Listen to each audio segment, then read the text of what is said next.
മിശിഹായിൽ സ്നേഹം നിറഞ്ഞ മാതാപിതാക്കളെ, സഹോദരങ്ങളെ, കുഞ്ഞുമക്കളെ, ഈശോ മിശിഹായ്ക്ക് സ്തുതിയായിരിക്കട്ടെ.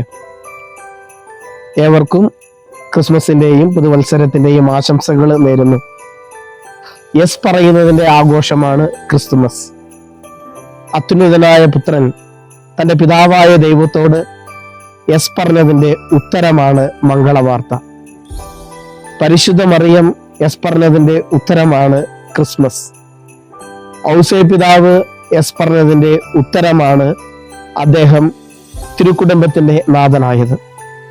ഇന്ന് ഈ ആഘോഷങ്ങളെ നമ്മൾ കൊണ്ടാടുമ്പോൾ ദൈവം നമ്മൾക്ക് മുന്നിൽ ഇറക്കിത്തരുന്ന വചനത്തിനു മുൻപിൽ യെസ് പറയുവാനുള്ള കൃപയും അനുഗ്രഹവും നമ്മൾക്കുണ്ടാകുമ്പോഴാണ് ക്രിസ്മസ് ഉണ്ടാകുന്നതും ഉണ്ണിയേശു നമ്മുടെ ഹൃദയത്തിൽ പിറക്കുന്നതും. രണ്ടാമതായി ഈ ക്രിസ്മസിൽ അച്ഛന് പറയാനുള്ളത്, പരിശുദ്ധ അമ്മയും ഔസേപിതാവും മുട്ടിയിട്ടും ഒരു വാതിലുകളും തുറന്നില്ല. എൻ്റെ ജീവിതത്തിൽ മുട്ടിയിട്ടും ഉത്തരം കിട്ടാത്ത, തുറക്കാത്ത വാതിലുകളുണ്ട്. അവ ഔസേപിതാവിനെയും മറിയത്തെയും എത്തിച്ചത് പുൽക്കൂടിന്റെ വിളിമ്പിൽ പാൽമണമുള്ള ദൈവമുറങ്ങുന്ന പരിശുദ്ധിയിലേക്കാണ്. എൻ്റെ ജീവിതത്തിൽ ചോദിച്ചിട്ടും ലഭിക്കാത്ത ചില ചോദ്യങ്ങൾ, മുട്ടിയിട്ടും തുറക്കാത്ത വാതിലുകൾ എന്നെ എത്തിക്കുന്നത് പുൽക്കൂടിന്റെ വിളിമ്പിലെ പാൽമണമുള്ള ദൈവമുറങ്ങുന്ന ഒരു പരിശുദ്ധിയിലേക്കാണ്.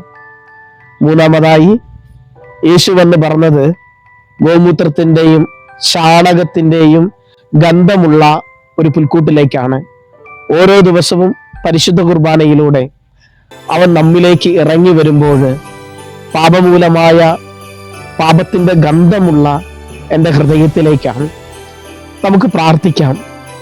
ഇന്നത്തെ ഈ ക്രിസ്മസിൽ ഉണ്ണിയേശുവെ, എൻ്റെ ഹൃദയത്തിലേക്ക് നീ വന്ന് പറക്കുമ്പോൾ എൻ്റെ ഹൃദയം പരിശുദ്ധമാക്കുവാനായിട്ട്, ലഭിക്കാത്ത ഉത്തരങ്ങൾക്ക് മുന്നിൽ പുൽക്കൂടിനെ പോലെ പരിശുദ്ധി പ്രതീക്ഷിച്ചുകൊണ്ട് ജീവിക്കുവാനായിട്ട്, എൻ്റെ ജീവിതത്തിൽ യെസ് പറഞ്ഞുകൊണ്ട് എൻ്റെ മനോഹരമായി ഈ ജീവിതം ആഘോഷിക്കുവാനായിട്ടുള്ള കൃപ നൽകണമേ എന്ന് ഏവർക്കും പുതുവത്സരത്തിന്റെയും ക്രിസ്മസിന്റെയും മംഗളാശംസകളും ദൈവാനുഗ്രഹങ്ങളും നേരുന്നു.